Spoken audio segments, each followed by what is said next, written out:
बिस्मिल्लाहिर्रहमानिर्रहीम। Next concept है जी one off, that is very important concept. One of के साथ हमें कुछ चीज़ें जो जहन में रखनी है, क्योंकि इसमें 3-4 वेरिएशंस आ जाती हैं जी। There are 3 to 4 variations in one off concept. देखें जी, फर्स्ट जो कॉन्सेप्ट है वो ये है कि आप इस चीज़ पर नोट करें कि वन ऑफ के साथ one of is followed by plural noun. ये बात तो ऑथेंटिक आप जहन में बिठा लें कि वन ऑफ के साथ नाउन हमेशा प्लूरल इस्तेमाल होगा। ठीक हो गया जी। उसके बाद जो अगली बात आपने जहन में रखनी है कि ये वाली सिंगुलर वर्ब, कि जब तक इसके साथ कोई और क्लॉज ना हो, कोई रिलेटिव प्रोनाउन ना हो, उस वक्त तक इसके साथ वर्ब सिंगुलर होगा। जैसे कि हम कहते हैं वन ऑफ द बॉयज़, ये देखें जी, वन ऑफ के साथ आप नाउन प्लूरल इस्तेमाल कर रहे हैं, वर्ब सिंगुलर इस्तेमाल हो रहा है। One of the boys was injured, one of the windows is open, one of the boys is absent. तो ये कंसेप्ट आपका क्लियर हो गया। Note, if there is a relative pronoun like who, which और that in the sentence, verb will be plural after relative pronoun. फिर बात सुन लें कि जब यहाँ पे इस सेंटेंस में अगर कोई रिलेटिव प्रोनाउन आ जाता है हमारे प्लूरल नाउन के बाद, तो वर्ब हमारा प्लूरल हो जाएगा। जैसे कि अगर हम यहाँ पे देखते हैं, he is one of the boys who work hard, यहाँ पे हमने वर्क्स नहीं लगाया। क्या वजह हुई कि हमने यहाँ देखा बॉयज़ के साथ हु इस्तेमाल हो रहा है, इस वजह से हु जो है बॉयज़ के लिए लगा है। तो बॉयज़ के मुताबिक हमारे पास जो वर्ब है that is plural. She is one of the few women, अब यहाँ पे वीमेन देखें कि जी इसके लिए हमने हु लगाए, तो यहाँ पे हम हैव लगा रहे। लेकिन अगर आप यहाँ पे ये देखें ना, वन ऑफ द वीमेन, अगर यूँ होता one of the women is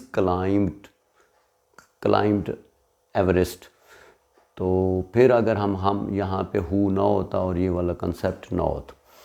but the only one of, लेकिन अगर कहीं फ़िक्रे में वन ऑफ की बजाय द ओनली वन आ जाएगा, तो फिर हर सूरत में वर्ब सिंगुलर आएगा जी। जैसे कि हम यहाँ पे देखते हैं कि ये 3 डिफरेंट कॉन्सेप्ट्स हो गए हैं।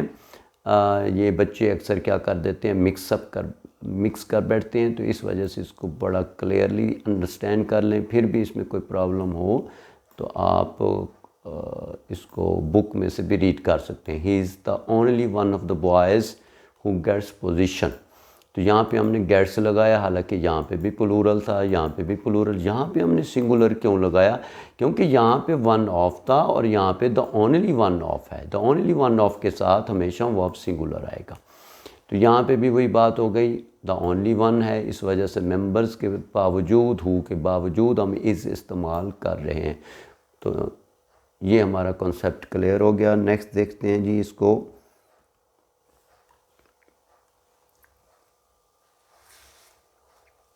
इसमें एक और कंसेप्ट भी है कि बाज़ औक़ात ऐसा होता है कि रिलेटिव प्रोनाउन के साथ तो हम मामला और कर लेते हैं, लेकिन जो मेन वर्ब होता है वो हमारे पास सिंगुलर होता है। ये देखें, one of the things that really make, तो यहाँ पे हमारा जो वर्ब है वो मेक है, प्लूरल है। किस वजह से? थिंग्स की वजह से और दैट की वजह से।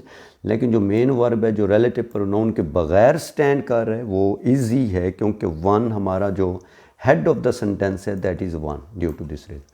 अच्छा, इस तरह की और भी एग्जांपल है। 1 in 10 आ जाए तो भी singular, 1 in 4, so on, refer to a proportion of the total singular verb is commoner. जैसे 1 in 10 apples was rotten, 1 in 8 of the refugees is suffering from malaria, 1 in 40 people is a twin. Now we are going to discuss some past examples. तो past examples में हम आ जाते हैं। उसमें सबसे पहला जो हमारा बेसिक कॉन्सेप्ट है दैट इज़ आइदर यू और आई आर रॉन्ग। तो इसमें आप ये देखें कि यहाँ पे हमारा वही कंसेप्ट है, और नॉर बट आल्सो वाला, कि in this example verb will be used according to the nearest subject. तो नियर कौन है जी वर्ब के करीब? आई, तो आई के मुताबिक एम होना चाहिए था। तो इस वजह से हमारा जो एम वाला कॉन्सेप्ट है that is correct. Either you और आई एम रॉन्ग, तो alpha is the correct answer. और यहाँ पे ये देखें, आइदर यू और आई वाज रॉन्ग, ये क्यों गलत है? आई वाज भी तो होता है, लेकिन क्योंकि हमारे पास जो ऊपर बोर्ड में मेन एग्जांपल दी गई है दैट इज़ इन प्रेजेंट, तो हम इसकी करेक्शन भी प्रेजेंट में करेंगे, तो इस वजह से alpha is the correct answer. ठीक हो गया जी। अब ये डिफरेंट कॉन्सेप्ट आ गए, इसको हम जो है डिफरेंट उसमें नेक्स्ट वीडियो में डिस्कस करते हैं।